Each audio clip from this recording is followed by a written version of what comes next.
Hey guys, welcome to another quiet journey through the shadowed corridors of history.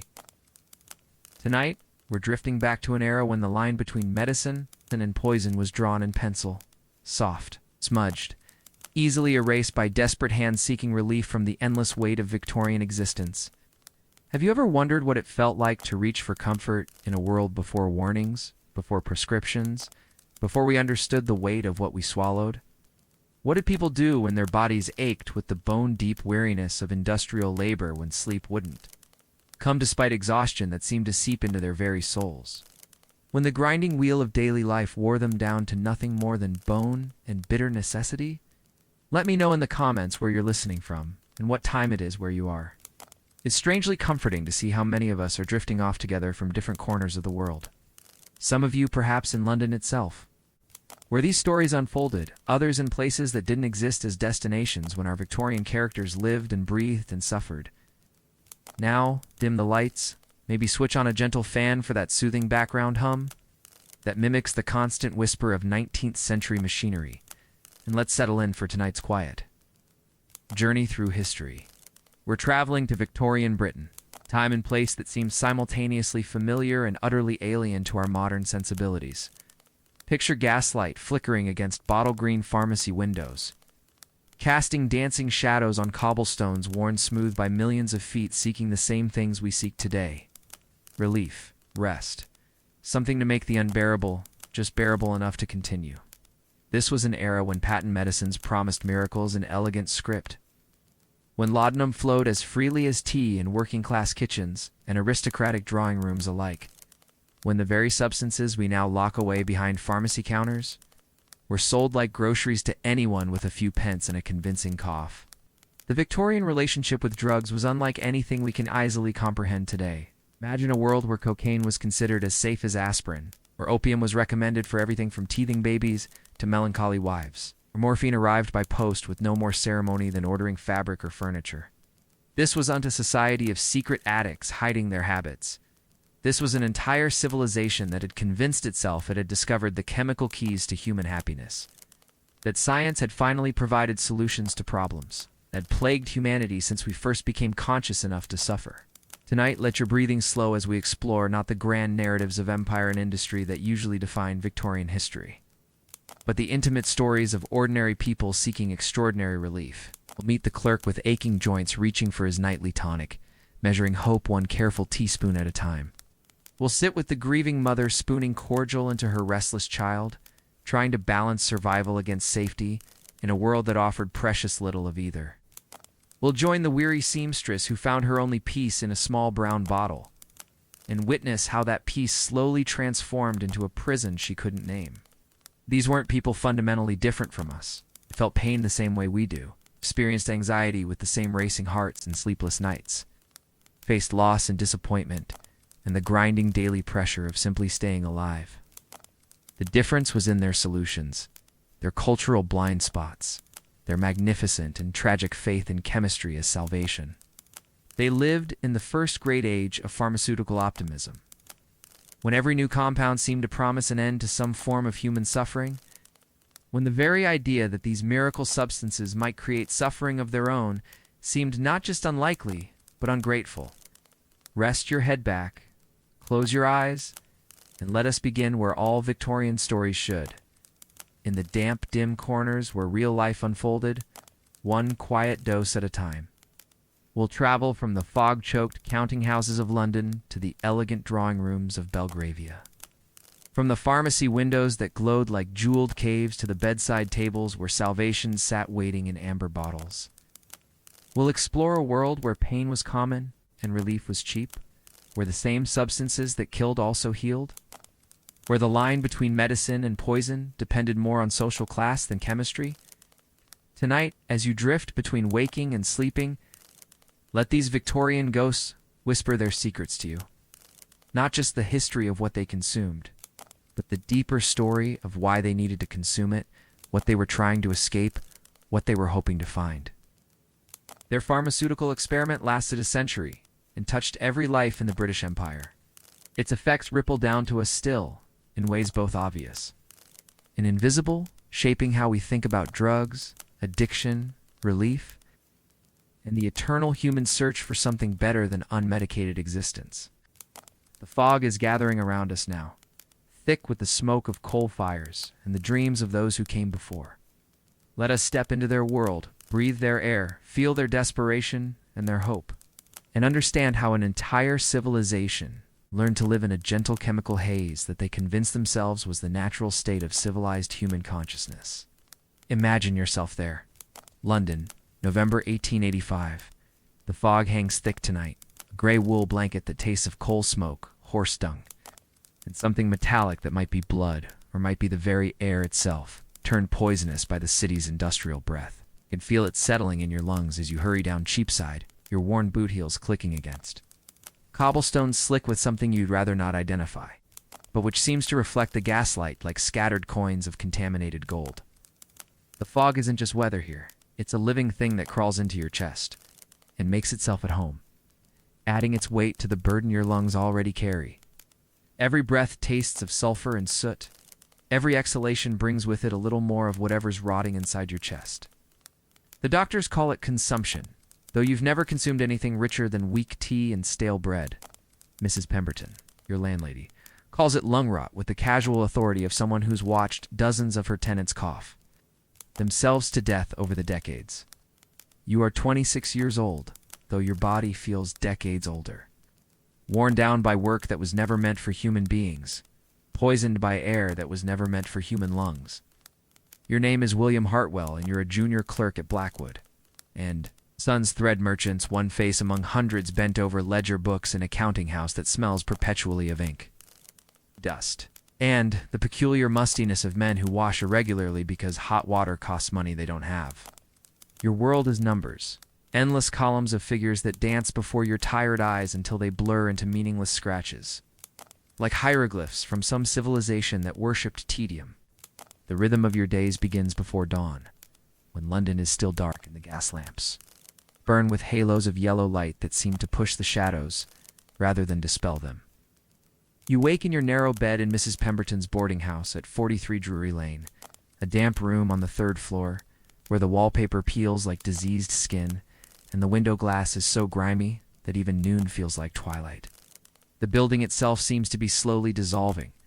The wooden floors sag in places where too many feet have worn grooves into the boards.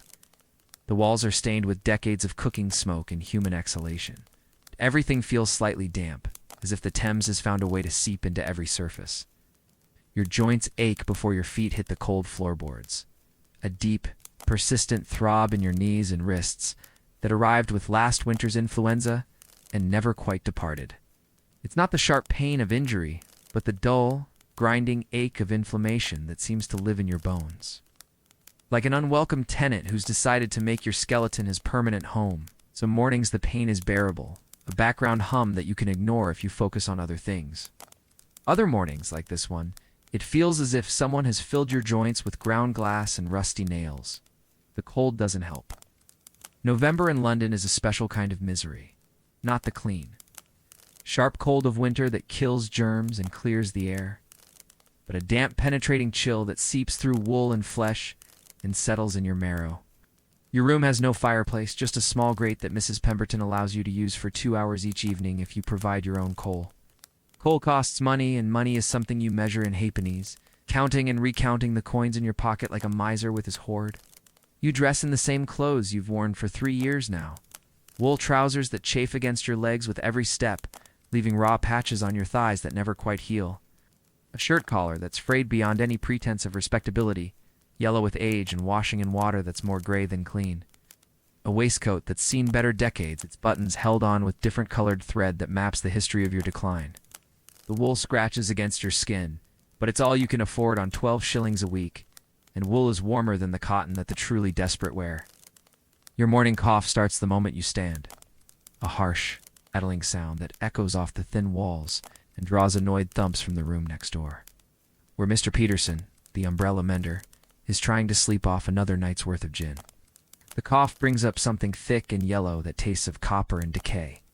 You've learned not to look at it too closely, not to examine the specks of blood that sometimes float in the phlegm like tiny flowers. Blooming in a polluted pond, Mrs. Pemberton calls it lung rot, though she says it kindly enough. the way other people might comment on the weather or the price of bread. Half her tenants have it, she claims, and the other half will catch it before Easter. It's the price of breathing London air, she says, as if the city itself were a slow poison seeping into every chest, claiming lives not through sudden violence but through patient, persistent degradation. The boarding house itself tells the story of industrial London's human cost. 43 Drury Lane was once a private home for a single prosperous family, but prosperity has moved west to newer neighborhoods with cleaner air. Now it houses 23 souls in rooms that were never meant for such occupation. The parlor has been divided into sleeping quarters for clerks like yourself. The servants' quarters in the attic house entire families of pieceworkers who take in sewing and laundry. Even the cellar has been converted into lodgings for men who work the night shift at the gasworks and need somewhere to sleep during the day. You've been living here for 4 years? Ever since you arrived from Shropshire with your certificate from the grammar school and dreams of making something of yourself in the great city?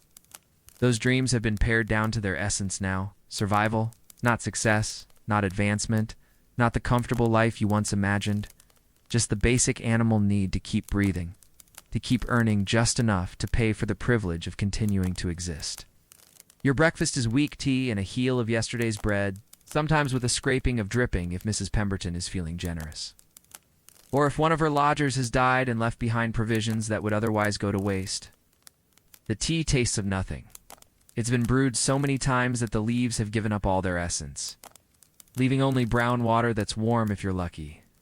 But warmth is a luxury worth savoring, so you cup your hands around the chipped ceramic mug and let the heat seep into your fingers, which never seem to get warm enough anymore.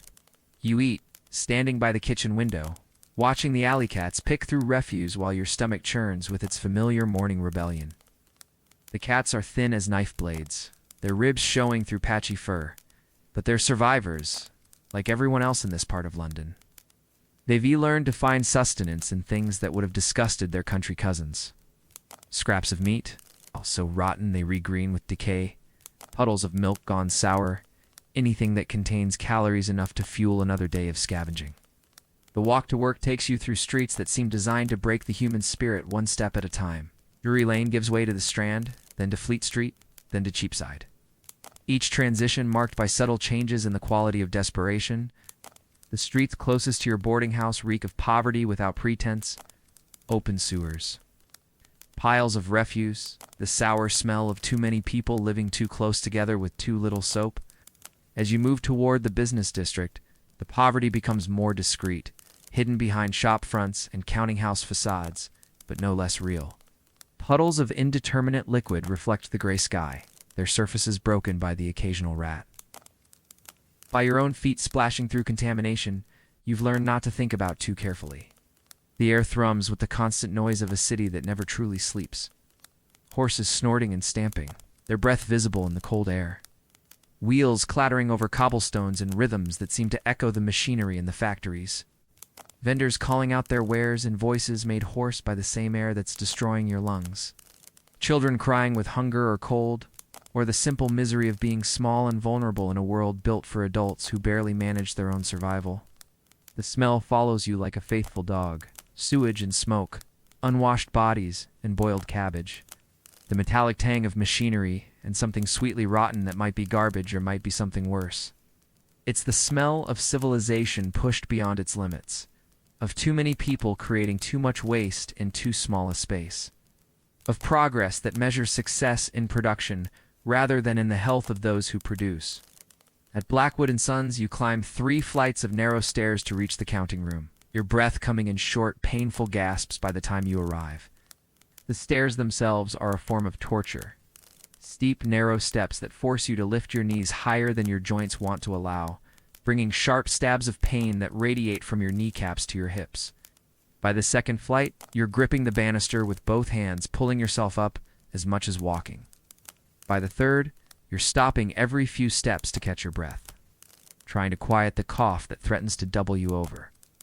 The counting room is long and narrow, 40 feet by 12, lit by gas fixtures that hiss softly and cast everything in a sickly yellow glow that makes even the healthiest complexion look jaundiced. The fixtures themselves are relics from an earlier era, ornate bronze fittings that might once have been beautiful, but are now corroded green with gas fumes and London's poisonous air. They provide just enough light to work by, but not enough to work comfortably, forcing you to lean forward over your ledger books until your spine aches and your eyes water from the strain. 40 desks stand in neat rows, each occupied by a man in various stages of physical decline. The arrangement is deliberately hierarchical. Senior clerks near the windows where the light is best. Junior clerks like yourself in the interior, where the gas fixtures burn all day regardless of weather. Each desk tells a story. Ink stains that map decades of spilled calculations, carved initials that record the presence of men. Names you'll never know, but whose desperation you understand. Intimately burn marks from cigarettes and pipes lit by men who needed something, anything, to break the monotony of endless addition and subtraction. Some of your fellow clerks cough like you do. Harsh, rattling sounds that speak of lungs slowly drowning in London's industrial air. Others wheeze, their breath coming in high-pitched whistles that suggest airways narrowed by inflammation and scar tissue. A few have developed the telltale tremor of those who spend their days hunched over tiny numbers until their hands forget how to be still, their fingers curled into permanent claws from gripping pens for 12 hours at a stretch. The youngest clerk is perhaps 19, fresh from some provincial school with ink-stained fingers and eyes that still hold hope. The oldest is Mr. Henley, who's been bent over ledger books for 40 years and looks like a question mark made flesh. His spine so curved from decades of poor posture that he can no longer stand fully upright. Between these extremes sits a spectrum of decline that maps the trajectory of a clerk's career. Youth gradually worn down by repetition, health slowly poisoned by bad air, and worse working conditions, hope systematically crushed by the realization that no amount of diligence will ever lift them above their circumstances. Your desk is third from the left in the fourth row, positioned so that you have a clear view of the room's front, where Mr. Blackwood's son oversees the operation, but far enough back that you're icily forgotten when more pleasant duties need distributing. The wood is stained with decades of spilled ink, great black blotches that speak of moments when exhaustion or illness caused someone's hand to slip, ruining hours of careful work and earning a dock in PE that might mean the difference between eating dinner and going hungry. You arrange your tools with the precision of a surgeon preparing for a delicate operation, steel-nibbed pens that you've sharpened yourself with a small knife that is one of your few possessions. Bottles of black ink that you buy with your own money and guard jealously, because sharing means running out. Blotting paper that you use sparingly because it costs money you don't have. And a small ruler worn smooth by countless fingers, measuring columns and drawing lines that must be perfectly straight. Because crooked lines suggest a crooked mind, which suggests unreliability, which suggests unemployment. The work itself is a form of meditation, though not the peaceful kind. Thread counts, delivery records, payment schedules, numbers that must be copied from one ledger to another with absolute accuracy, then added, subtracted, multiplied, divided, transferred again. Each figure represents something in the real world. Spools of thread manufactured in Manchester, bolts of cloth shipped to India, payments received from customers whose names you'll never know, for products you'll never see. But in your world, they read just numbers, black marks on white paper, that must be manipulated according to rules as inflexible as mathematics itself. A single mistake can mean a dock in pay, and your pay is already thin enough to see through. 12 shillings a week sounds reasonable until you subtract rent for shillings. Food 3 shillings if you're careful, 5 if you're not. Coal 6pence when you can afford it. Washing 3pence. And the dozens of small expenses that add up like drops of water filling a bucket. Shoe repairs, ink, paper, the penny for beer on Friday night that keeps you sane enough to face. It's another week. Your hand cramps after the first hour. Sharp pain that starts in your fingers and radiates up your arm to settle in your shoulder like a patient cat. The pain has its own geography. A burning sensation between your thumb and forefinger where the pen rests. A deep ache in your wrist where tendons are slowly wearing out from repetitive motion. A knot of tension in your shoulder blade where muscles have learned to hold themselves rigid against the possibility of making a mistake. By mid-morning, the cough has settled into a steady rhythm. You try to muffle it with your sleeve, pressing the rough wool against your mouth, but the sound carries in the quiet room. Other clerks glance at you with expressions that mix sympathy with irritation. They understand your suffering because they share it, but your coughing disrupts their concentration, makes their own work harder. Increases the chance they'll make mistakes that will cost them money they can't afford to lose. Mr. Blackwood the younger, who oversees the counting room from his elevated desk at the room's front, has begun to notice. You see him watching you from his position of authority, his pale eyes calculating whether you're more trouble than you're worth. He's perhaps 30, educated at a proper school, inheritor of a business he never had to build, and he views the clerks below him with the same. It's emotional investment a farmer might have in his livestock, useful as long as they produce, disposable when they don't. The hunger starts around 11 o'clock, when your meager breakfast has long since dissolved into nothing, and your stomach begins to gnaw at itself with increasing persistence. The sensation is familiar by now, not the sharp pang of missing a meal, but the deep, hollow ache of chronic undernourishment. Your body has learned to function on less food than it needs, burning through its reserves and slowly consuming itself to maintain basic functions. Some of the other clerks produce small parcels of food from their pockets, a bit of cheese wrapped in brown paper, perhaps an apple that's seen better days, sometimes a hard-boiled egg that represents a major expenditure. They eat quietly, trying not to draw attention to their good fortune. But the sound of chewing in the silent room is almost obscene. You rarely have anything beyond what Mrs. Pemberton provides at breakfast and supper, and lunch is a luxury you can't afford on 12 shillings a week. The hunger makes you dizzy, makes the numbers swim before your eyes like tiny black fish darting through water. Your vision blurs and refocuses, following a rhythm that seems connected to your heartbeat. The combination of hunger, pain, and the constant strain of precise work creates a state of consciousness that's neither fully awake nor properly dreaming. A gray zone where you function without quite being present, where your body continues working while your mind retreats to a place where the immediate discomfort couldn't follow. What you've found something that helps. 3 months ago, when the cough was so bad you could barely speak and the joint pain had progressed from annoying to disabling, you stumbled into Wickham's pharmacy on Ludgate Hill. It was a Thursday evening, late enough that most respectable customers had finished their shopping, but early enough that the pharmacist had yet locked his doors. You entered with the desperation of someone who had run out of alternatives. Carrying in your pocket the 7 pence that represented the difference between eating dinner and trying another remedy for your deteriorating health, Mr. Wickham himself served you. A kind-faced man in his 50s with gentle hands and the soft voice of someone who spent his days dealing with human suffering. He listened to your rasping breath without judgment, noted the way you held yourself to minimize the pain in your joints, observed the pallor that spoke of too many nights without sleep. His diagnosis was swift and professional. Chronic bronchitis, complicated by rheumatic inflammation. It's probably caused by poor working conditions and malnutrition. Treatable, but not curable. He recommended Dr. Pemberton's Pulmonary Specific, a dark brown syrup that filled a 4-ounce bottle and smelled of flowers and something else. Something sweet and slightly medicinal, that seemed to promise relief on the molecular level. The bottle itself was beautiful, made of thick brown glass with raised lettering that caught the light. Sealed with a cork that fit so precisely, it seemed to have been carved specifically for this container. 2 teaspoons at night, he'd said, his voice carrying the authority of education and experience, and 1 in the morning if the symptoms persist. It contains the finest pharmaceutical cocaine from South America, combined with alcohol and various healing herbs. Perfectly safe, perfectly legal, perfectly effective. The price was shocking. 3 shillings for a single bottle, a quarter of your weekly wage for 4 ounces of liquid. But Mr. Wickham's manner was so reassuring, his confidence so complete, that you found yourself counting out the coins, despite the voice in your head, calculating how many meals you were trading for the possibility of feeling better.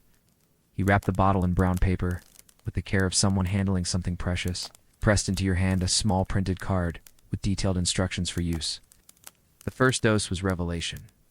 You measured 2 careful teaspoons into the chipped spoon that served for all your medicines, then swallowed the syrup in one quick motion to avoid tasting it too thoroughly. The liquid was thick and slightly warm, coating your throat with a sensation that seemed to spread outward from your esophagus to every nerve ending in your body. The effect was almost immediate. The cough that had been your constant companion for months quieted to a whisper. The grinding ache in your joints faded to a distant memory, and for the first time in longer than you could remember, you felt something approaching peace.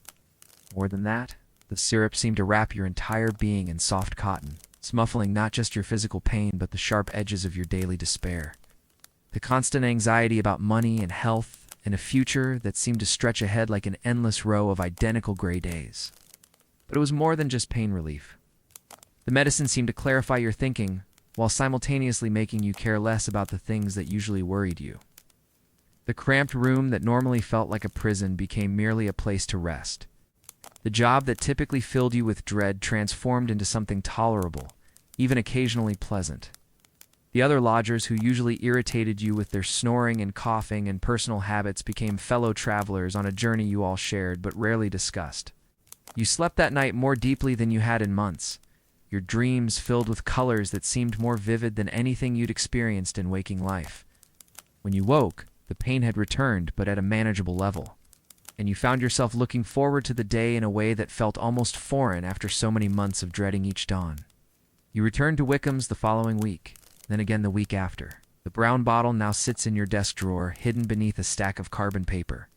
In the small collection of receipts that represent your attempts to document your expenses for some future accounting that never seems to arrive, you've learned to time your doses carefully. A small sip mid-morning when the hunger grows too insistent and threatens to make you faint over your ledger books. Before the afternoon's most demanding calculations, when your hand shakes too much to write clearly and always, a generous helping before bed to ensure the kind of sleep that actually restores rather than merely postpones exhaustion. The syrup has become your closest companion, more reliable than any friend, more comforting than any lover you've never had. When Mr. Blackwood's gaze lingers too long on your desk, calculating your value as an employee, small sip steadies your nerves and reminds you that his opinion, while important for your survival, doesn't define your worth as a human being. When the other clerk's coughing creates a symphony of misery that threatens to drive you mad, your medicine lifts you above their common suffering and allows you to feel something approaching compassion for their plight. When the numbers begin to blur together, as they inevitably do after 8 or 9 hours of continuous copying and calculation, the cocaine in your medicine sharpens your focus to a diamond point, allowing you to see each figure with perfect clarity, while maintaining the emotional distance necessary to avoid caring too much about mistakes that might cost you your job. You're not alone in this quiet chemical partnership with pharmaceutical relief. Thompson, 2 desks over, keeps a small flask of something he calls nerve tonic in his vest pocket. Taking small sips throughout the day with the regularity of a man taking communion, Richards behind you has developed a habit of sucking on what he calls cough drops, though they seem to contain something stronger than mint and leave him with a dreamy expression that suggests chemical assistance rather than simple throat soothing. Mrs. Pemberton herself takes something she calls female remedy each evening. You can hear her humming softly in the kitchen afterward, sound that speaks of artificial contentment and chemical peace. Even Mr. Henley, the ancient clerk who serves as a warning about what 40 years of this work can do to a man, produces a small brown bottle from his desk drawer precisely at 3 o'clock each afternoon, measuring his dose with the precision of someone who has learned through experience exactly how much medicine his body requires to function. Nobody speaks of these things directly. Victorian propriety demands a certain discretion about personal weaknesses, even those sold openly in respectable shops with professional recommendations. But you all understand the unspoken truth that connects your small community of sufferers. Life is hard enough without bearing every ache, every anxiety, every moment of crushing monotony at full strength. The medicines you share, though you never call them that, make the unbearable merely difficult, transform the impossible into something that can be endured one dose at a time. The afternoon hours pass more easily, with your medicine's help. The endless columns of numbers become almost hypnotic, a meditation of ink and paper that carries you through to closing time without the usual spikes of panic when your hand cramps or your vision blurs, or the cough becomes so violent that you double over your desk, spraying drops of blood onto carefully prepared calculations. The cocaine keeps your thoughts sharp but somehow detached, as if you're watching someone else live your life from a comfortable distance. The work that normally feels like a form of slow torture becomes merely something you do, a series of motions you perform while your consciousness floats somewhere, above the immediate discomfort observing, but not fully participating in your own degradation. Around 4 o'clock, when the natural light begins to fade and the gas fixtures burn brighter to compensate, you allow yourself another small dose. This one is purely recreational, not needed for pain relief or concentration, but simply to enhance the pleasant floating sensation that carries you through the day's final hours. The medicine transforms the counting room from a prison into merely a place where you happen to be. The other clerks from fellow sufferers into interesting specimens of humanity adapting to impossible circumstances. Evening brings its own ritual of pharmaceutical comfort. The walk home seems shorter when filtered through your medicine's lens. The threatening streets less dangerous. The overwhelming noise and smell of industrial London reduced to something manageable, even occasionally beautiful. The gaslight reflecting off wet cobblestones becomes art rather than necessity. The cries of street vendors selling hot chestnuts and meat pies transform from reminders of your own hunger into a kind of urban music. Even the beggars and prostitutes who populate the darker corners of your route home become fellow travelers rather than warnings about where you might end up if your luck runs out. Mrs. Pemberton's boarding house, which normally feels like a prison of damp wood and disappointed dreams, becomes merely a way station on your journey toward your nightly dose. The other lodgers who usually irritate you with their personal habits and hard luck stories transform into characters in an ongoing drama that you observe with benevolent detachment. Their problems remain real, but your medicine provides the emotional distance necessary to feel sympathy rather than shared despair. You eat your supper, usually some form of boiled something with bread, occasionally enhanced with a bit of bacon fat or a few vegetables that have seen better days, without really tasting it. The food serves its function as fuel, but your attention is already climbing the stairs to your room, where your evening dose waits beside the wash basin like a faithful pet. The other boarders chat about their days, sharing small triumphs and large defeats in the universal language of people who work too hard for too little money. Mrs. Peterson from the second floor describes her ongoing battle with the landlord who wants to raise her rent.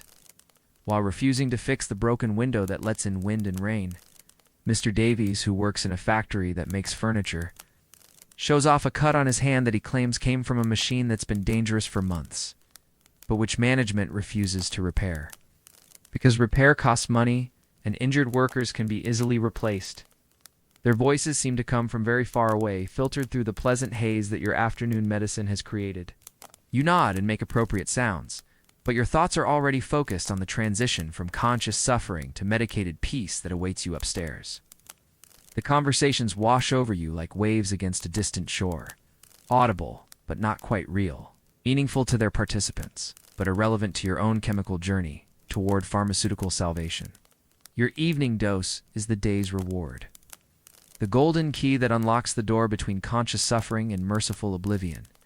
You measure it carefully. Too little and sleep won't come leaving you to lie awake listening to the sounds of the city and the complaints of your own body. Too much and Mrs. Pemberton will ask uncomfortable questions about your pallor in the morning. Or worse, you might not wake up at all. The perfect amount carries you through the transition from waking pain to the blessed nothing of drug-assisted sleep. 2 full teaspoons, measured in the chipped ceramic spoon that serves all your medical needs, swallowed in one quick motion to avoid dwelling on the taste that has become as familiar as your own breath. The effect is both immediate and gradual.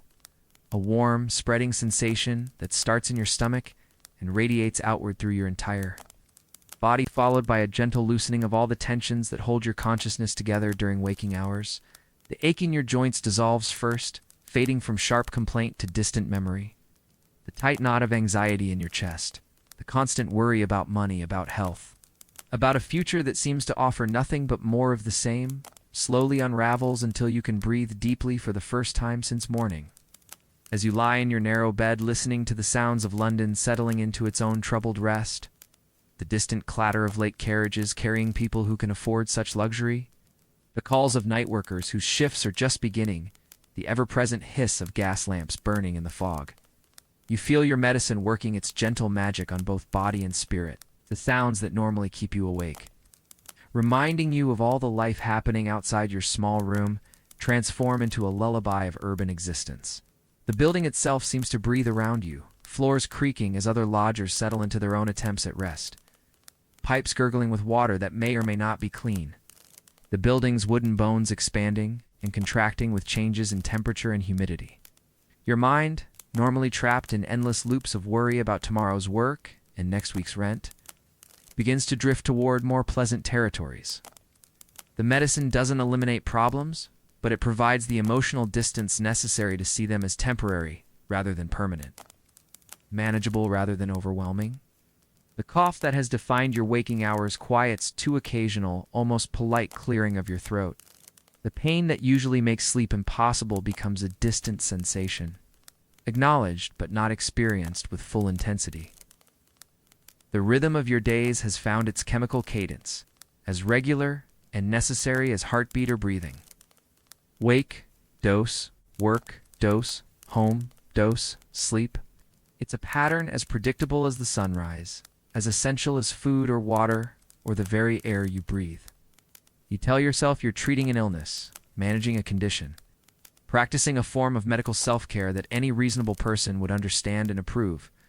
You don't think about what happens when the bottle runs empty, or when Mr. Wickham begins asking pointed questions about the frequency of your visits, or when your body decides that 2 teaspoons aren't enough anymore and demands 3 then 4 then amounts that would have seemed impossible when you first discovered the brown bottle's promise of relief.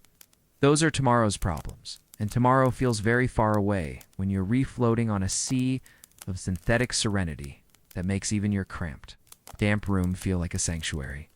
For now, it's enough to drift through your days cushioned by chemistry. Your pain muffled your fears, quieted your life made bearable by the simple act of measuring dark syrup into a small spoon and letting it carry you away from yourself one careful dose at a time. The last thing you hear before sleep takes you is the sound of your own breathing. Finally quiet, finally peaceful, finally free from the rattle that has defined your waking hours. Tomorrow you'll wake, and the cycle will begin again. But for now, wrapped in laudanum's gentle embrace, you can rest. As the gaslight dims in William's counting house, and we leave him to his pharmaceutical dreams, let us drift across London's sprawling maze to another story entirely, one that unfolds not in the desperate quarters of industrial necessity, but in the quieter corners of Paddington, where the fog tastes less of coal and more of river mist, where healing takes on dimensions that no patent medicine bottle could ever contain.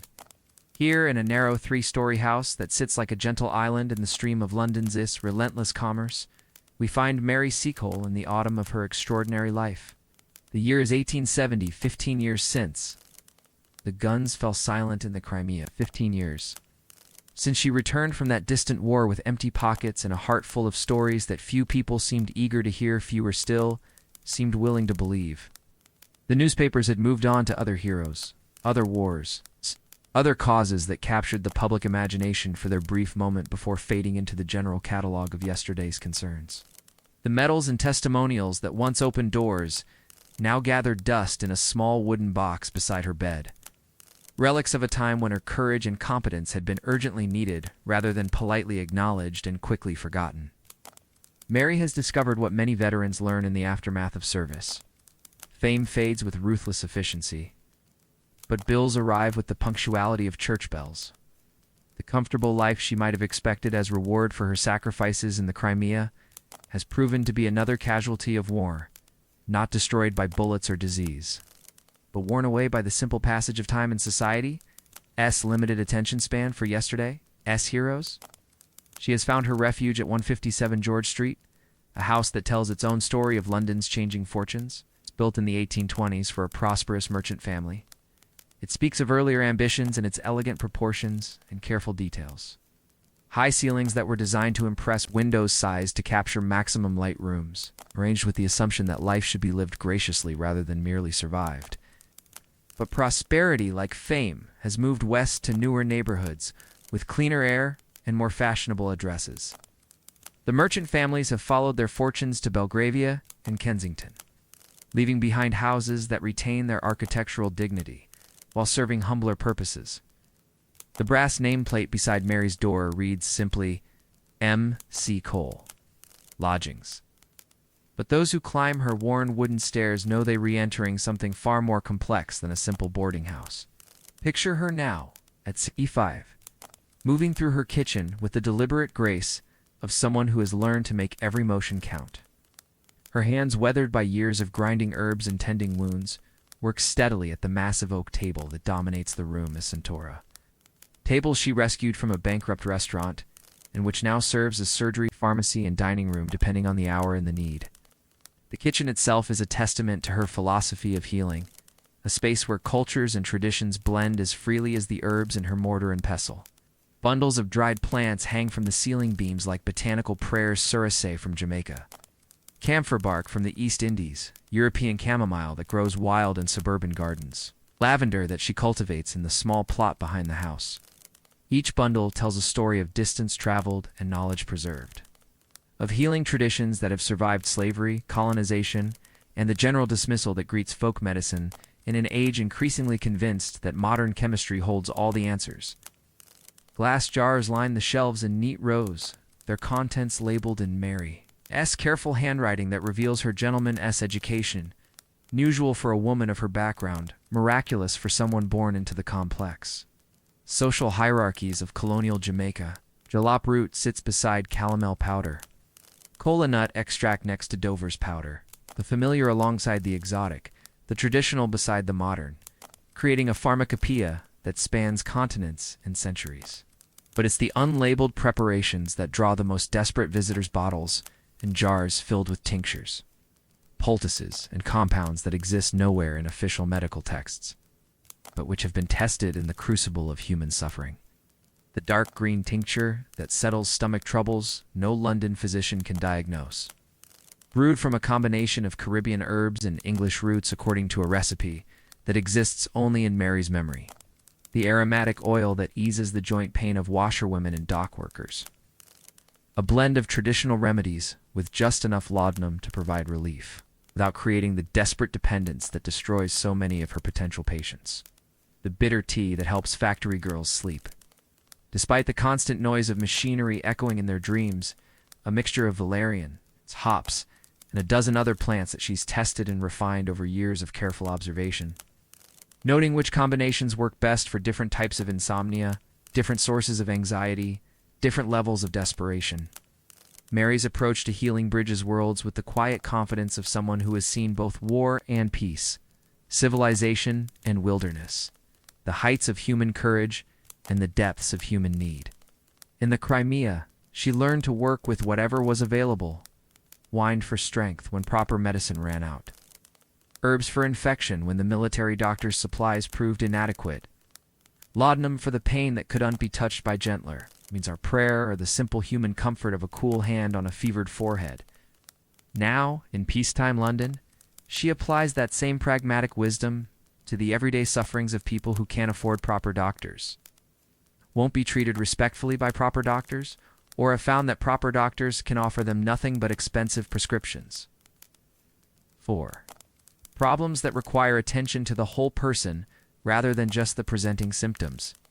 Her patients, though she never calls them that, preferring to think of them as visitors or friends who happen to need help, come to her through the unofficial networks that connect London's working poor. They arrive not because she advertised she has no money for such things, but because Mrs. Henderson's rheumatism finally quieted after 6 months of Mary's treatments, or because young Tommy Fletcher's mysterious ailment improved under her care in ways that baffled the parish doctor who had been bleeding him twice weekly with no apparent benefit. Mrs. Henderson from the second floor becomes our window into Mary's methods. 63 years old, widowed for a decade, she supports herself by taking in washing despite hands so twisted by rheumatic inflammation that holding a bar of soap becomes an act of will. She first approached Mary not for medical treatment but simply because she needed help, carrying her laundry basket up the stairs, the same stairs that Mary climbs daily, without apparent effort, despite being only 2 years younger. The conversation that followed revealed the careful way Mary approaches healing, not as something she does to people, but as something she does with them. She listened to Mrs. Henderson's description of her pain with the attention of a scholar, taking notes on an important lecture, asking questions that revealed her understanding of how physical suffering interacts with emotional distress, how poverty complicates every ailment, how the fear of not being able to work creates stress that makes every other problem worse. The pain, Mrs. Henderson had explained, isn't just in my hands. It's in my sleep, because I lie awake worrying about tomorrow's work. It's in my stomach, because I can't eat when I'm worried. It's in my head because the worry makes everything ache worse than it should. Mary nodded with the recognition of someone who has heard this story many times before. In many variations, from many people whose lives have been reduced to the narrow space between survival and surrender. Her response revealed the depth of her understanding. She didn't just treat Mrs. Henderson's hands, but created a comprehensive approach that addressed sleep, nutrition, anxiety, and the social isolation that makes every other problem worse. The treatment began with a mixture of willow bark and a small amount of laudanum, measured in proportions that would make a trained pharmacist nervous, but which Mary has calculated based on years of observation and patient feedback.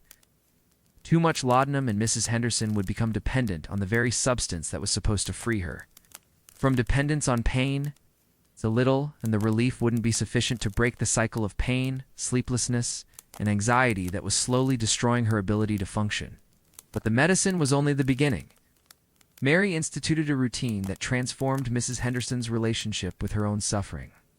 Every morning at 7, they would sit together by the kitchen fire, Mrs. Henderson sipping her morning dose of medicine, Mary drinking her strong coffee, sweetened with brown sugar, that arrived irregularly from Jamaica, courtesy of old connections who remembered her war service. These morning conversations became as important as the medicine itself. Mary would listen to descriptions of the previous night's pain levels, ask about sleep quality, observe Mrs. Henderson's color and energy levels, adjust the prescription accordingly. But she also listened to stories about Mrs. Henderson's late husband, her worries about money, her fears about growing old and increasingly helpless in a world that had little patience for elderly women whose usefulness was declining. The healing happened in both directions. Mary's own isolation, the particular loneliness of someone whose greatest achievements lay in the past. His expertise was valued but not quite respected. His presence was tolerated rather than celebrated, was eased by these daily connections with people who needed her not for who she had been, but for who she was now. Mrs. Henderson's improvement was gradual but unmistakable. The swelling in her hands decreased enough that she could grip her washing tools without gasping in pain.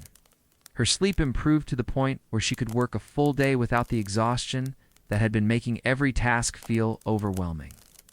Most importantly, her fear of becoming completely incapacitated, a fear that had been driving her to work beyond her physical limits and making her condition worse, began to fade as she experienced her body's capacity for healing when properly supported. Word spread through the networks that connect London's invisible population. Mrs. Jameson, the seamstress, whose eyes were failing from too many years of fine work by inadequate light, found that Mary's iwasha, combination of traditional herbs and modern pharmaceutical preparations, allowed her to continue working at least part-time. Young Tommy Fletcher, the printer's apprentice, whose mysterious shaking fits had baffled 3 different doctors, discovered that Mary's gradual approach to reducing his cocaine tonic consumption eliminated his symptoms without the violent withdrawal that he had feared would cost him his job. Each success brought new visitors to 157 George Street, and each new visitor taught Mary something about the pharmaceutical epidemic that was slowly destroying London's working population. She began to see patterns that the medical establishment seemed determined to ignore, how patent medicines created the very problems they claimed to solve, how the desperate turned to chemical solutions that provided temporary relief at the cost of long-term dependency, how the same substances saved lives when used wisely and destroyed them when used desperately. Tommy Fletcher's case illustrates Mary's approach to what we might now call addiction treatment, though she would never have used such clinical language.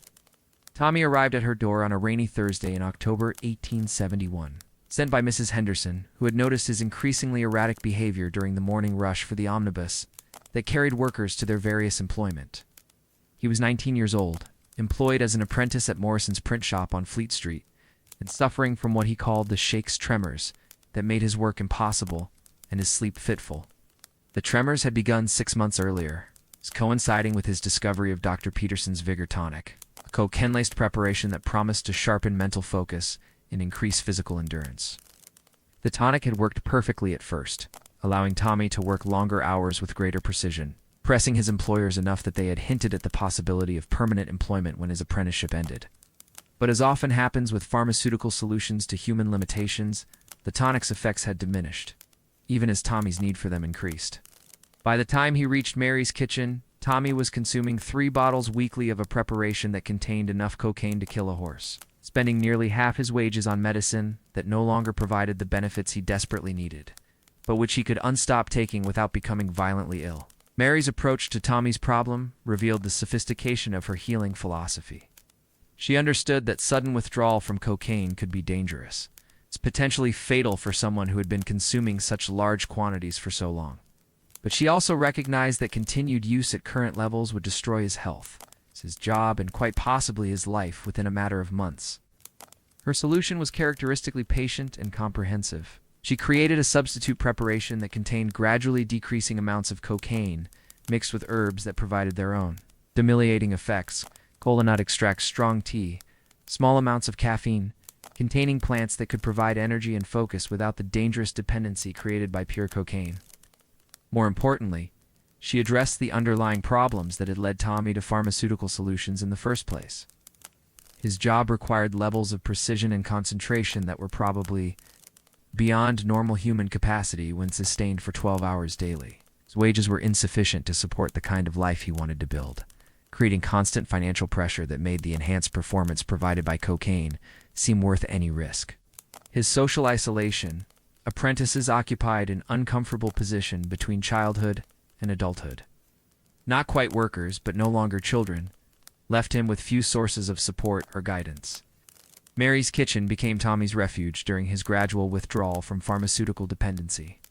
She timed his visits to coincide with Mrs. Henderson's morning routine, creating an informal support group where people who were healing from different ailments could share their experiences and encourage each other through difficult periods.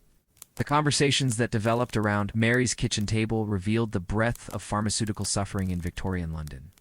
Mrs. Henderson spoke about friends who had been taking laudanum for so long that they could no longer function without it, yet could barely function with it.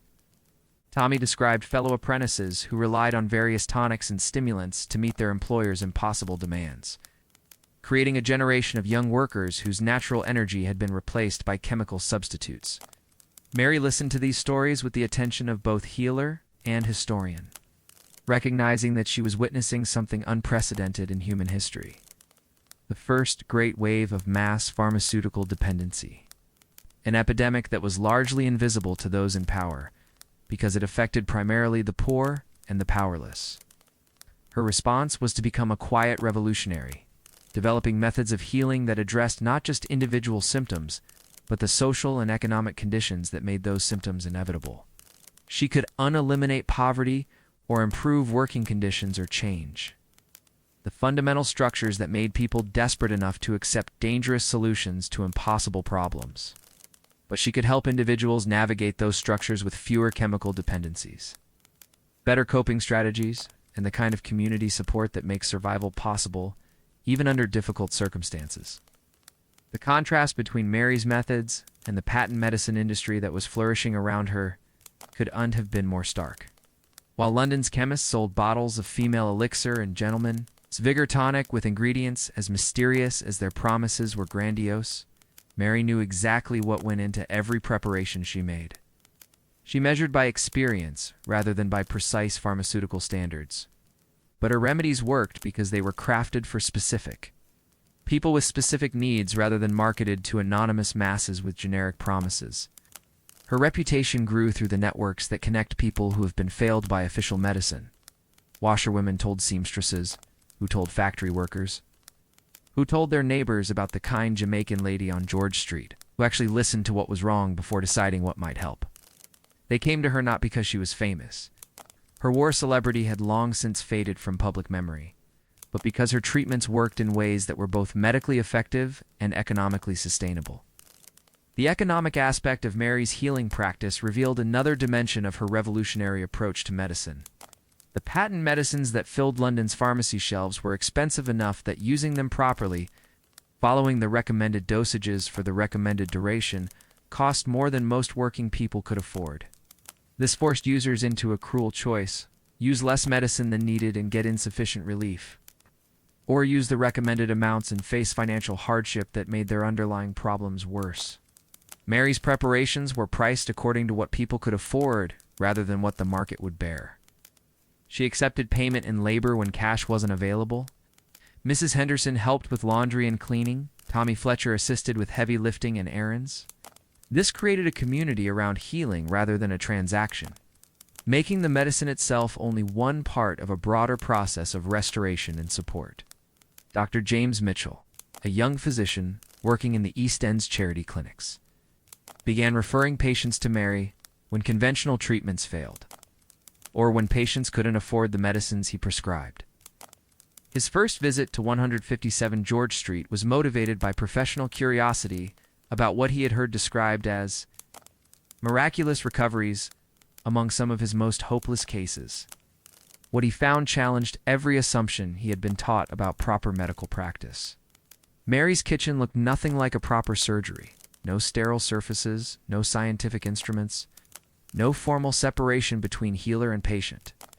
Yet the people he observed there were clearly receiving more comprehensive care than he was able to provide in his official capacity. "Tell me about your methods," he asked during one of his visits. Settling into the chair beside Mary's kitchen fire with the eager attention of a student hungry for knowledge that is untaught in medical schools, Mary's response revealed the depth of her understanding about healing as a fundamentally social process.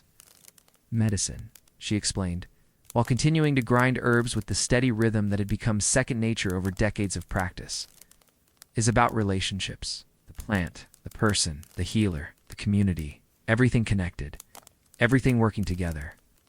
She described how her approach differed from the industrial model of medicine that was becoming dominant in Victorian society. "Your English medicine tries to make each person into the same person," she observed with the gentle directness that characterized all her teaching. "Everyone gets the same diagnosis, the same prescription, the same instructions. But suffering is particular to each individual, their body, their circumstances, their spirit, their community. Healing must be just as particular." The conversation evolved into a regular dialogue between Mary's practical wisdom and Dr. Mitchell's theoretical knowledge. He would describe the latest pharmaceutical developments, the new understanding of disease processes, the scientific advances that promised to revolutionize medical treatment. She would listen with the polite attention of someone who had seen many promises of medical revolution, then offer observations based on decades of watching how different bodies responded to different treatments under different circumstances. "The problem with your new medicines," Mary said during one particularly lengthy discussion, "isn't that they don't work. Many of them work very well for what they're designed to do. The problem is that people are on machines that need the same repair, regardless of who owns them or where they live, or what kind of life they are retrying to build." She pointed to the growing market for patent medicines as evidence of medicine's failure to address human needs holistically. "People hurt," she observed, "so they buy forgetting. Your pharmacies sell forgetting in beautiful bottles with promising names. But forgetting isn't healing. Forgetting is just postponing." Dr. Mitchell asked about her own relationship with the pharmaceutical preparations she sometimes incorporated into her remedies. The laudanum, the cocaine extracts, the morphine powders that arrived from respectable suppliers with no questions asked. Her answer revealed the complexity of her position as someone who understood both the benefits and the dangers of these substances. "In the Crimea, I saw men die from pain as surely as from bullets," she explained, her voice carrying the weight of memories that still haunted her dreams decades later. "Pain can break the spirit so completely that the body gives up fighting. So yes, sometimes I give laudanum, but I give it with purpose, with limits, with other remedies that strengthen what the opium weakens. I give it as part of getting better, not as a way to stop getting worse." This distinction between using pharmaceutical substances as tools in a larger process of healing versus using them as ends in themselves became central to Mary's approach to treating what we might now call addiction. She recognized that people like Tommy Fletcher and many of her other visitors were, in seeking pharmaceutical highs, but pharmaceutical solutions to real problems. The tragedy was that the solutions were creating new problems while leaving the original issues unaddressed. Her treatment philosophy involved gradually replacing pharmaceutical dependencies with natural supports, community connections, improved nutrition, better working conditions when possible, and most importantly, sense of being valued as a whole person rather than just a set of symptoms requiring management. The lodgers in her boarding house became her informal patients, and her household a quiet laboratory, where she tested theories about the relationship between healing and community. She observed how different bodies responded to various preparations, how emotional distress amplified physical symptoms, how the simple act of being listened to could sometimes work better than any medicine. Mrs. Henderson's rheumatism continued to improve not just because of Mary's tinctures, but because she had found someone who understood that her pain was connected to her fears about becoming helpless. Her grief over her husband's death, her anxiety about money, the medicine treated her symptoms. The relationship addressed her suffering. Tommy Fletcher's recovery from cocaine dependency succeeded not just because of Mary's gradual withdrawal methods, but because he had found a place where his struggles were understood as reasonable responses to unreasonable circumstances rather than as personal failures requiring moral correction. As the 1870s progressed, Mary's informal practice evolved into something approaching a comprehensive alternative to London's official medical system. Her kitchen served as a surgery, consultation room, pharmacy, and community center. Her approach to healing demonstrated that medicine could be both scientifically sound and personally meaningful, both medically effective and economically sustainable. The broader medical establishment remained largely unaware of Mary's work, and she preferred it that way. Official recognition would bring official oversight, regulations that might prevent her from helping people who fell between the cracks of proper medicine. Her invisibility was both her limitation and her strength. She could do things that licensed physicians couldn't. But her influence remained confined to the networks of people who needed her help desperately enough to seek out alternatives to conventional treatment. As 1871 faded into 1872, Mary found herself thinking often about legacy, not the kind carved in stone or written in medical journals, but the kind that lived in the bodies and spirits of people who had found their way back to health through her kitchen. Her war metals continued to gather dust, but her mortar and pestle grew smoother with daily use, seasoned by years of grinding hope into practical form. The pharmaceutical revolution continued around her, with cocaine wine becoming fashionable in drawing rooms, morphine injections gaining popularity among physicians treating female complaints, and patent medicines multiplying with the enthusiasm of a society convinced that chemistry could solve every human problem. But in her quiet corner of Paddington, Mary Seacole continued her own revolution. One patient at a time, one carefully measured dose at a time, one gentle conversation at a time. Her story represents something both ancient and radical. The idea that healing is fundamentally about relationships rather than chemistry, about understanding people as whole beings. Rather than collections of symptoms, about addressing the circumstances that create suffering rather than just managing the suffering itself. In an era drunk on pharmaceutical promises, she remained soberly committed to the harder work of actual healing, slower than taking a pill, more complex than following a prescription, but ultimately more sustainable than chemical solutions to spiritual and social problems. As London's gaslights flickered through the fog and her lodgers settled into beds warmed by coal fires, she could afford because her healing practice brought in just enough extra income to make comfort possible. Mary would sit at her kitchen table grinding tomorrow's remedies by lamplight. Her hands moved with the steady rhythm of someone who had found her purpose and refused to be hurried by a world that wanted quick fixes to complex problems. Outside, the city rushed toward its pharmaceutical future, but inside 157 George Street, time moved at the pace of healing itself, slow, patient, and infinitely kind. The revolution Mary had begun in the Crimea continued in her Paddington kitchen, proving daily that there were alternatives to the chemical dependencies that were quietly destroying so many lives. Alternatives that honored both the reality of human suffering and the possibility of genuine recovery. Now let us drift deeper into the Victorian fog, where gaslight illuminates mysteries that seem to glow from within their own amber bottles. Picture yourself walking past a pharmacy window on a quiet evening in 1875. The glass reflecting your shadow, while behind it, rows upon rows of elegant vessels catch the light like liquid jewels.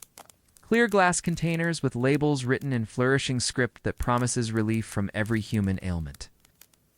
But tonight, we're drawn to one particular mystery, a cultural riddle wrapped in respectability and sealed with a cork. Why did an entire civilization choose to quietly dissolve into opium dreams? And how did they convince themselves it was medicine? The answer begins with a single bottle, perhaps no larger than your hand, sitting innocuously beside the tea caddy in 10,000 British homes. Its label reads, Godfrey's Cordial, in elegant copperplate script. It's decorated with botanical flourishes that speak of nature's bounty and scientific precision. The subtitle, in smaller letters, promises for the relief of infantile complaints and restless dispositions. Inside this innocent vessel swims a mixture that would horrify any modern parent. Opium dissolved in alcohol, sweetened with treacle, flavored with spices to mask its bitter truth. Yet Victorian mothers spooned it into their babies. Mouths with the same casual confidence we might use to administer children's aspirin. The question that haunts us across the centuries is simple. How did an entire society agree that drugging infants was not just acceptable, but advisable? To understand this mystery, we must first understand the rhythm of working-class Victorian life, a rhythm dictated not by clocks, but by survival itself. Picture Sarah Mitchell, a seamstress in Manchester's textile district, whose husband died of lung fever 6 months after their daughter was born. Sarah works 14 hours daily in a factory where the air is thick with cotton dust, and the noise of machinery makes conversation impossible. Her baby, little Emma, sleeps in a wooden box beside Sarah's workstation during the day, but sleep is a luxury that poverty rarely permits. When Emma cries, from hunger, from cold, from the simple distress of being an infant in an industrial world, Sarah faces an impossible choice. She can tend to her child and lose her position, or she can find a way to quiet Emma and keep the job that barely keeps them both alive. This is where Godfrey's Cordial enters our story, sold not as a vice but as a virtue, a mother's tool for managing the impossible demands of survival. Mrs. Hartwell at the corner. Shop recommends it with the authority of someone who has raised 6 children through Manchester's industrial maze. Just a few drops on the tongue, she advises, and the baby will sleep sound as a lamb. My own mother used it, and her mother before her. The tragedy unfolds in slow motion, visible only in retrospect. Emma takes her first dose of cordial at 6 weeks old, just enough to quiet her crying so Sarah can complete her daily quota of stitching. The baby sleeps so peacefully that Sarah feels a relief so profound it borders on euphoria. Here, finally, is a solution that allows her to be both mother and breadwinner, without failing entirely at either role. But infants' bodies process opium differently than adult systems, and what seems like peaceful sleep often masks something more ominous. Emma grows pale and listless, her natural baby vigor fading into an unnatural docility that Victorian parents learned to mistake for good behavior.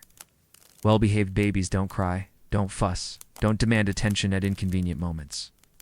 They sleep when sleep is needed, wake when waking is permitted, and exist in the soft-edged stupor that laudanum provides. The cultural mystery deepens when we realize that this wasn't happening in secret. Hidden away from respectable society's gaze, Godfrey's Cordial, along with its cousins, Mrs. Winslow's Soothing Syrup, Jobby's Carminative, Street's Infant Quietness, were advertised in newspapers, recommended by physicians, sold in shops that catered to the most respectable families.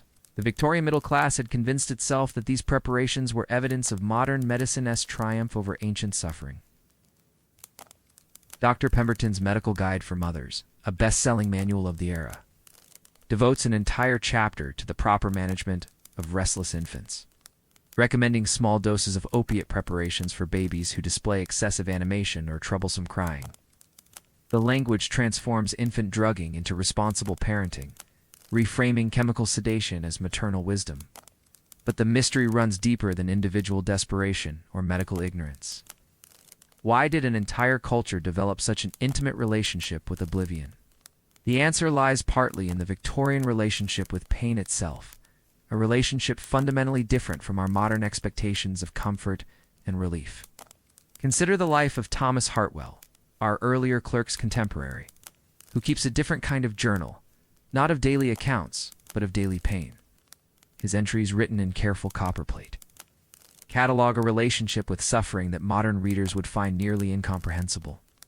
Tuesday, rheumatism severe in both knees. Took 2 drams of laudanum before breakfast. Wednesday, stomach complaint returned. Laudanum ineffective.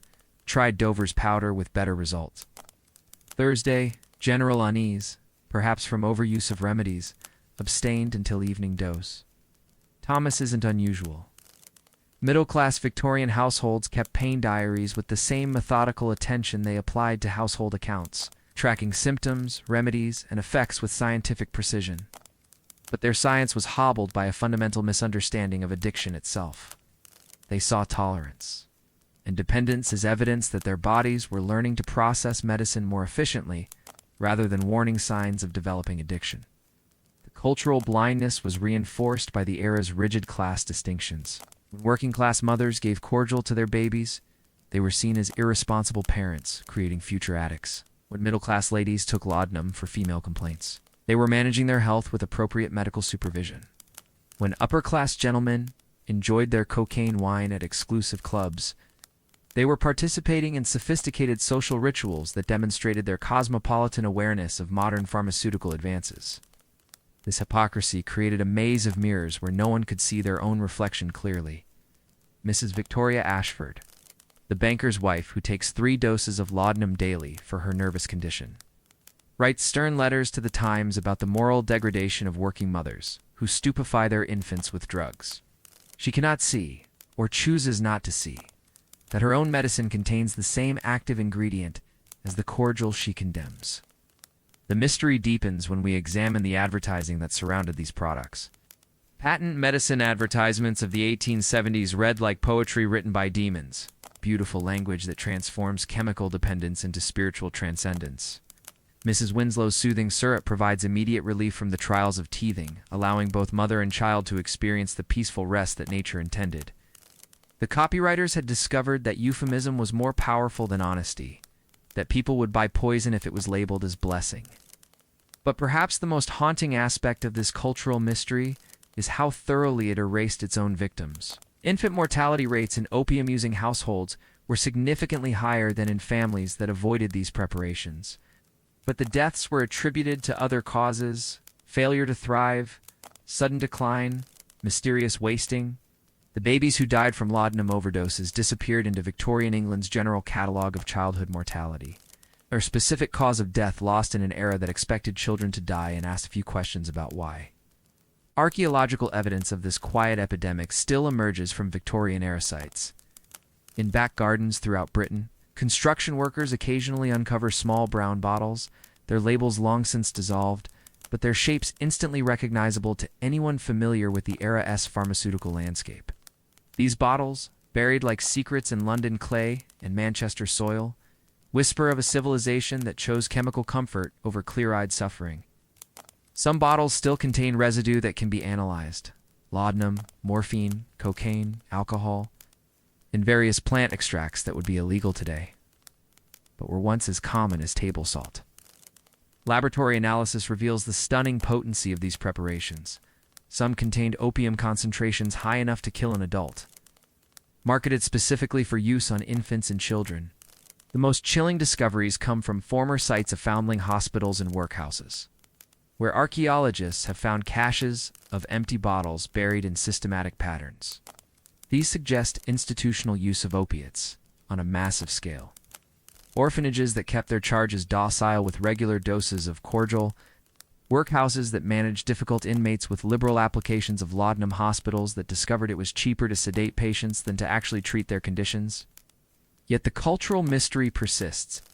How did so many intelligent, caring people convince themselves that this was not only acceptable, but beneficial?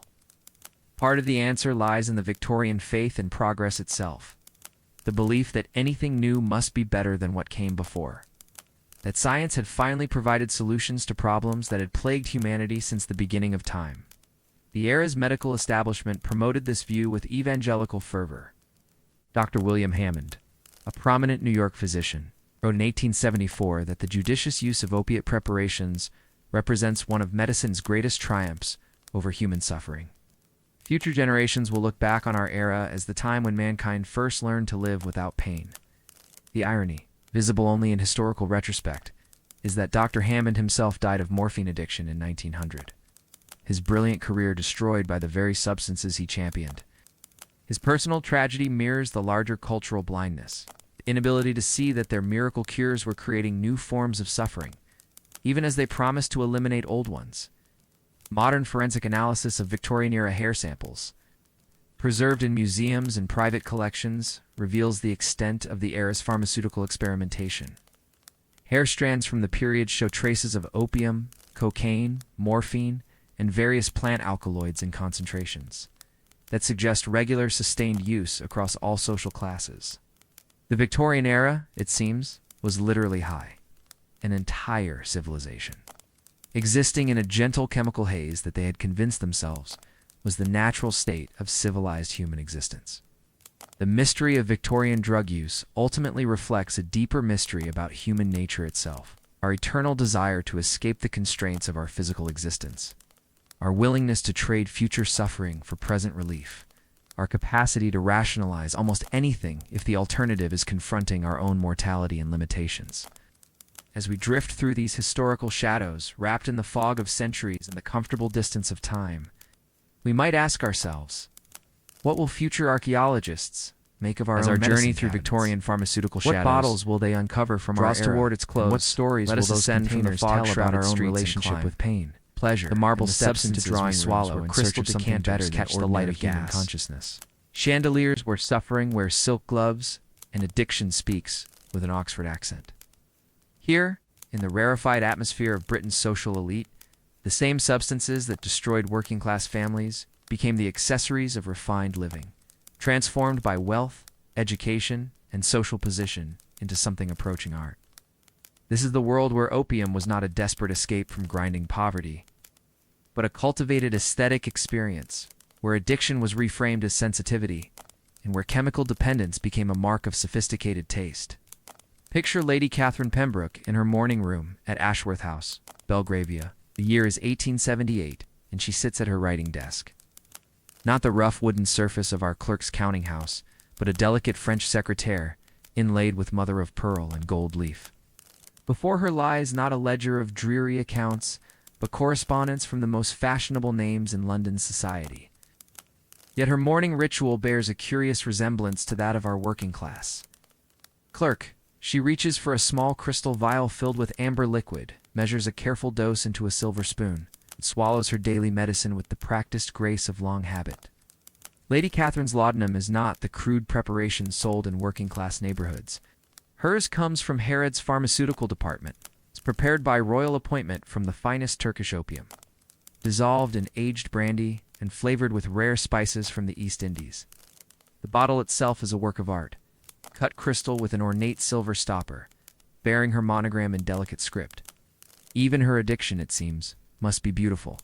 She began taking laudanum 3 years ago, following the death of her youngest son from scarlet fever.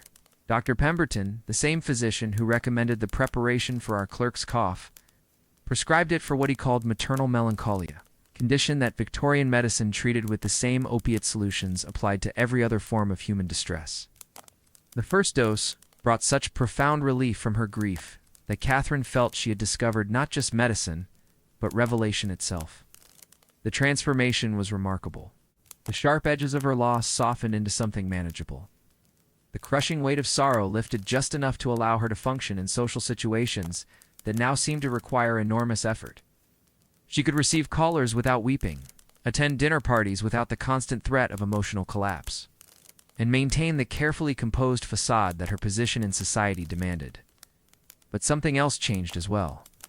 The world itself seemed to acquire a dreamlike quality, as if she were viewing her life through gauze or experiencing it from a comfortable distance. Colors became more vivid, yet somehow less real. Conversations took on a hypnotic quality where she could hear every word with perfect clarity, while feeling utterly detached from their meaning. Time moved differently.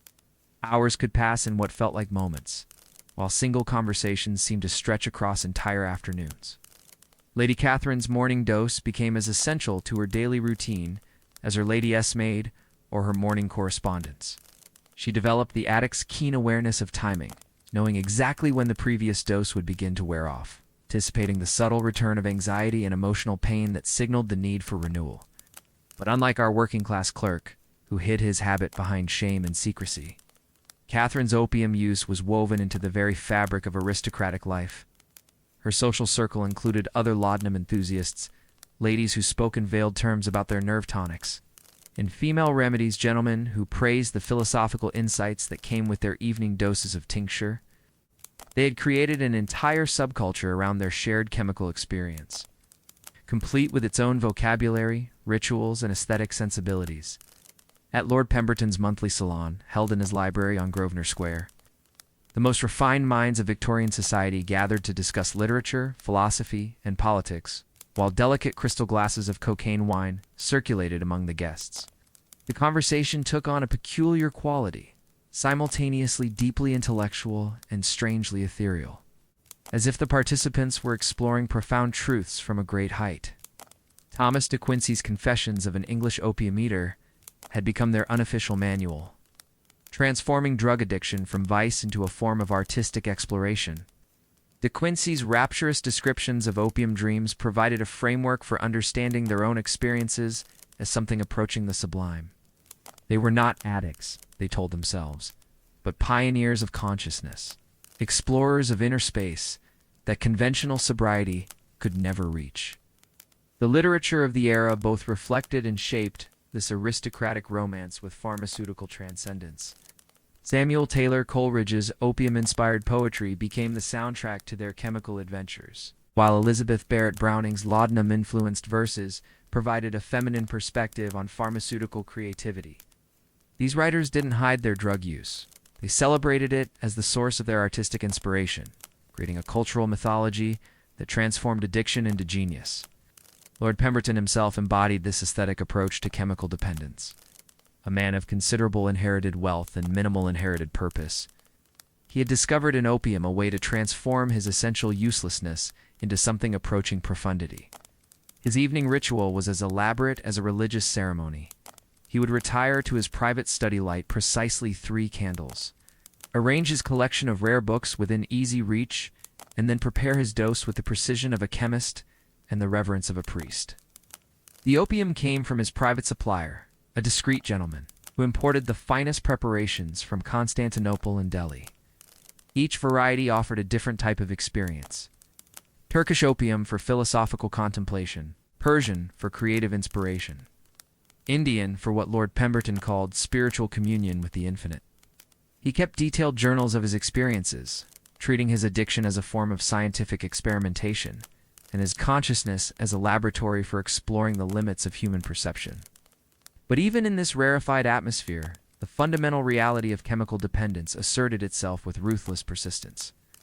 Lady Catherine's morning dose, initially a small comfort that brightened her day, gradually increased as her body demanded more substantial relief.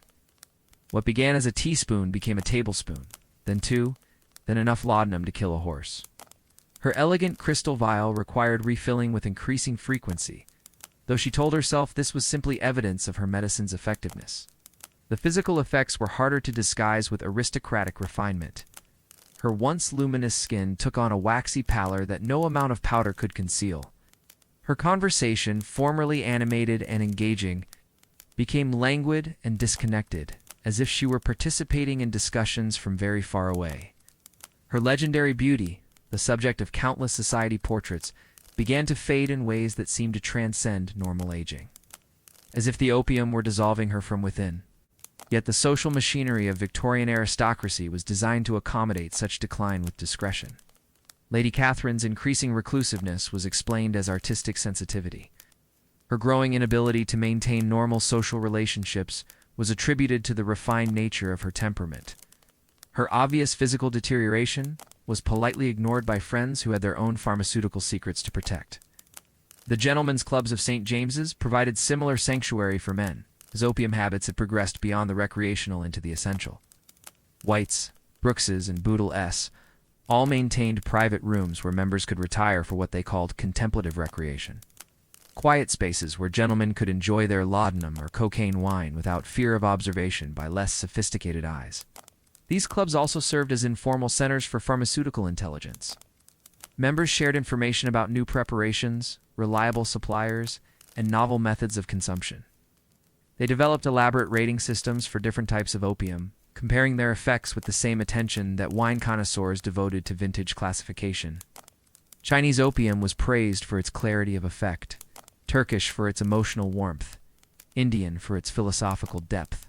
The colonial nature of their pharmaceutical empire was not lost on the more thoughtful members. Lord Ashworth, a decorated veteran of the Indian service, often reflected on the irony that the same opium trade it helped protect as a young officer now sustained his own comfortable decline in London drawing rooms. The empire that had brought these substances to Britain was built partly on their distribution.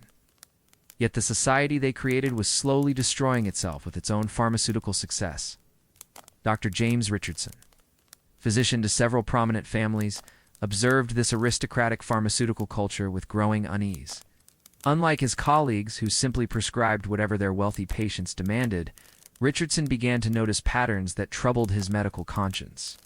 The same substances that worked as temporary palliatives for grief or anxiety seemed to create long-term problems that were far more serious than the original complaints. His private notes, discovered decades later in his estate papers, revealed the scope of pharmaceutical dependence among Britain's elite. Lady P now requires doses that would have been considered lethal when I first began treating her condition. Lord M has not appeared in public for 6 months, though his servants report he spends his days writing letters to deceased relatives. Mrs. A claims her laudanum provides spiritual communion with angels, though her family reports she often fails to recognize her own children. Richardson attempted to wean his patients from their chemical dependencies, but found that aristocratic addiction was protected by powerful social forces. Families preferred to maintain elegant fictions about their members' pharmaceutical habits rather than confront the messy reality of withdrawal and recovery. Servants were trained to facilitate their employers' drug use with the same discretion they applied to other personal services. Society itself had evolved elaborate mechanisms for accommodating and concealing the chemical decline of its most prominent members. The most tragic cases were those where pharmaceutical dependence intersected with real creative talent. Lady Margaret Ashworth, a poet whose early work showed genuine promise, discovered that laudanum seemed to unlock new levels of artistic inspiration. Her opium-influenced verses possessed a dreamlike quality that critics praised as revolutionary, encouraging her to increase her doses in pursuit of ever greater creative heights. But as her addiction progressed, her talent seemed to dissolve along with her health. Her later poems, written under the influence of massive opium doses, were incoherent streams of consciousness that she believed were profound communications from supernatural sources. She died at 34. Convinced she was on the verge of completing a masterpiece that would revolutionize English literature, though her family found only notebooks filled with illegible scrawl. The contrast between aristocratic and working-class addiction couldn't have been sharper. While our clerk struggled with shame and secrecy, hiding his pharmaceutical dependence behind elaborate lies and social isolation, the aristocracy had transformed their chemical habits into cultural institutions. Their addiction was celebrated as sensitivity, their deterioration explained as artistic refinement, their ultimate decline cushioned by wealth and social position.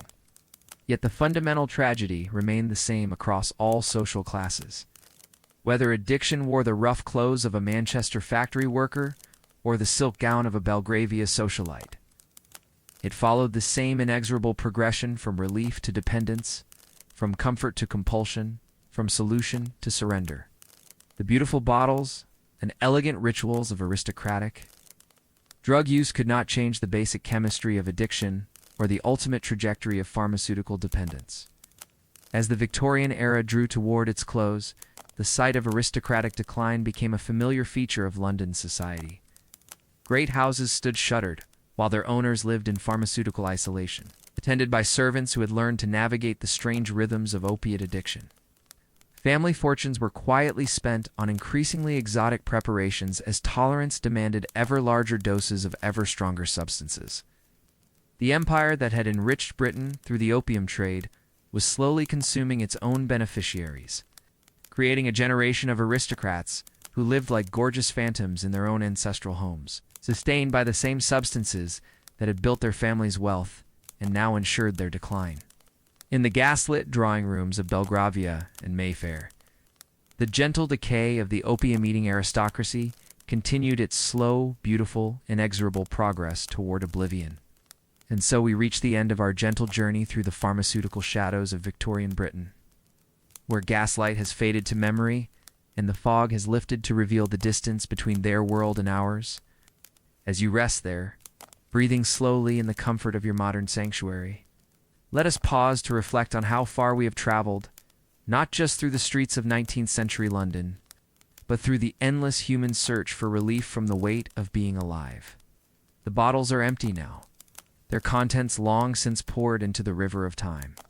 The clerks and seamstresses, the ladies and gentlemen, the healers and the suffering, all have found their ultimate rest.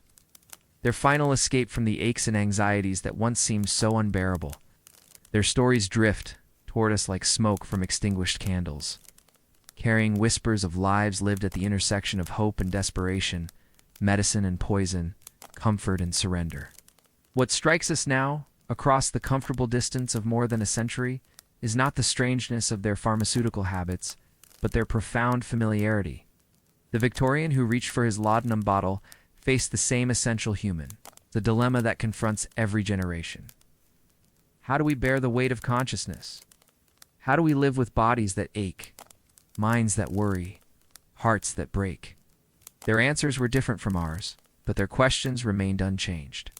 Our clerk, rising each morning to face another day of endless figures and grinding routine, sought in his medicine bottle the same thing we seek in our own remedies: a way to make the unbearable bearable, a bridge between the life we have and the life we wish we could live. His brown bottle of cocaine-laced syrup served the same function as our modern prescriptions. Our evening glasses of wine, our screens that carry us away from the immediate pressure of our own existence. Mary Seacole, grinding her herbs by candlelight and measuring healing doses with the precision of someone who understood both suffering and restoration, reminds us that the impulse to help, to heal, to offer comfort in a difficult world transcends any particular era or pharmaceutical fashion. Her gentle wisdom echoes across time with a message as relevant today as it was in her Paddington kitchen. Healing is about relationships, not just chemistry. Care is about seeing the whole person, not just symptoms. And sometimes the most profound medicine is simply the act of being witnessed in our pain. The babies who slept their opium-laced sleep, their mothers who spooned cordial into tiny mouths with hands that shook from their own pharmaceutical needs, speak to us of desperation that knows no historical boundaries. The impossible choices faced by Victorian parents between survival and safety, between work and care, between their children's immediate quiet and their long-term welfare echo in every generation, struggle to protect the vulnerable while navigating systems that seem designed to make protection impossible. And the aristocrats, sipping their elegant preparations in drawing rooms that glowed with gaslight and privilege, remind us that wealth and education provide no immunity from the human need to escape, to transcend, to find something beyond the boundaries of ordinary consciousness. Their refined addiction, draped in silk and celebrated as sensitivity, reveals the eternal human capacity to transform our weaknesses into virtues, our dependencies into distinctions, our surrender into sophistication. Perhaps what's most remarkable about the Victorian relationship with pharmaceutical substances is how thoroughly ordinary it seemed to those living through it.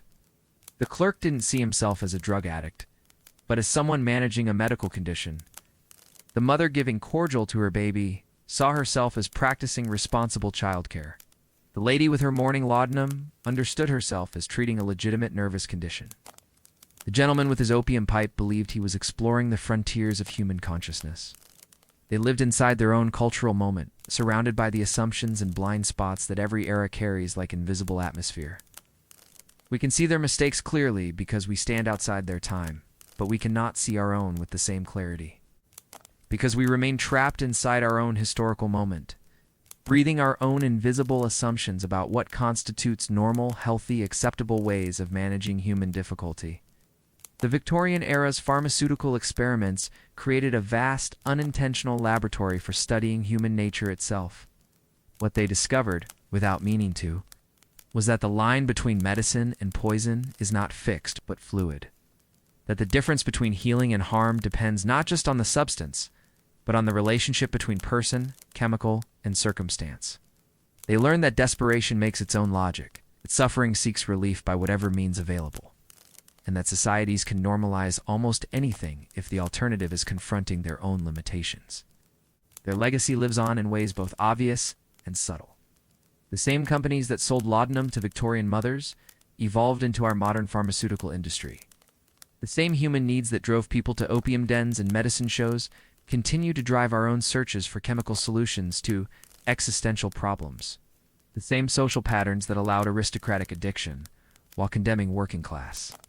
Dependence still shape how we think about drugs, class, and moral responsibility. But perhaps their most important legacy is the reminder that every generation faces the same fundamental choice. How do we respond to the fact that human life contains more suffering than any individual can bear, without help? Do we seek chemical escape, spiritual transcendence, social connection, creative expression, service to others? Do we numb ourselves? Or do we find ways to transform our pain into something useful? The Victorians tried chemistry, and for many it worked for a while. Their pharmaceutical solutions provided real relief from real suffering, even as they created new forms of pain that their users couldn't anticipate. Their story is not simply one of medical ignorance overcome by modern knowledge, but of human beings doing their best with the tools available to them, making choices that seemed reasonable given their circumstances and understanding. As you lie there now in your comfortable bed, surrounded by the accumulated wisdom and safety measures that more than a century of pharmaceutical experimentation has provided, you can rest easy knowing that the substances in your medicine cabinet have been tested, regulated, studied, and refined in ways the Victorians could never have imagined, yet the fundamental human needs that drove their chemical experiments remain unchanged. The need for rest, for relief, for something to help us bear the beautiful, terrible weight of being conscious creatures in an uncertain world. The fog has lifted from those gaslit streets, but new mists rise each day, carrying new promises. New dangers, new ways of seeking the ancient goal of living well in difficult circumstances. The Victorian experiment with pharmaceutical solutions to human problems was not the first such experiment, nor will it be the last. Each generation must find its own balance between accepting life's inherent difficulties and seeking legitimate relief from unnecessary suffering.